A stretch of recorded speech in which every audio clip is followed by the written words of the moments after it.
네, 시청자 여러분 반갑습니다. 오늘은 부정선거 카르텔 의혹에 대해 알아보겠습니다. 일부에서는 특정 세력이 조직적으로 선거 전 과정을 설계하고 조작하고 있다고 주장합니다. 과연 실제로 가능한 이야기일까요? 부정선거 음모론자들은 대한민국 선거가 거대한 카르텔에 의해 조작되고 있다고 주장합니다.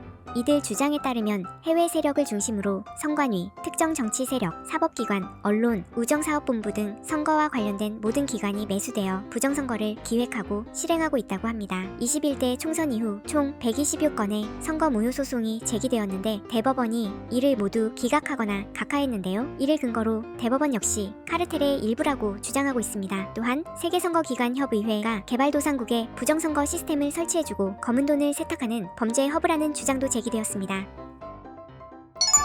선거 전 과정을 특정 세력이 통제하는 부정선거 카르텔이 존재한다는 주장은 사실로 확인된 바가 없습니다. 대한민국의 선거는 여러 단계의 공개적인 절차와 다양한 주체의 참여 속에서 진행됩니다. 선거 현장에서는 각 정당이 추천한 참관인들이 참여하며 유권자의 신분 확인과 투표지 발급, 투표함 관리 과정까지 공개적으로 이루어집니다. 또한 선거 사무원, 공무원, 각 정당의 참관인, 사법기관, 우정사업본부, 경찰, 검찰 등 선거 과정에 참여하는 수많은 인원이 동시에 공모해야만 선거 조작이 가능합니다. 그러나 이러한 대규모 공모가 실제로 존재한다는 객관적인 증거는 제시된 바 없습니다. 126건의 선거 무효 소송은 모두 대법원의 심리 결과 기각되거나 각하되었는데요.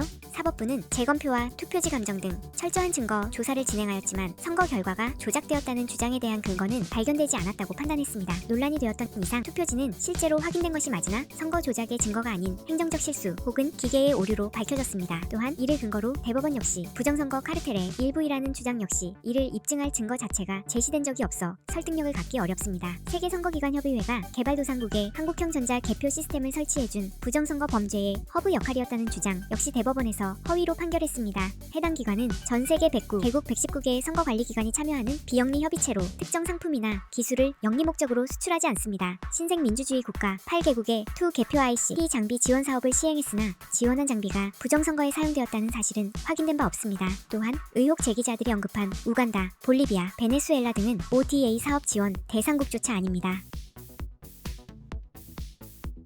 위 의혹들이 사실이 되기 위해서는 수많은 인원이 참여한 카르텔이 실제로 존재해야 합니다. 하지만 카르텔의 존재를 입증하는 자료는 제시된 바가 없습니다. 혹시 카르텔이란 단어를 전가의 보도처럼 사용하고 있는 것은 아닙니까?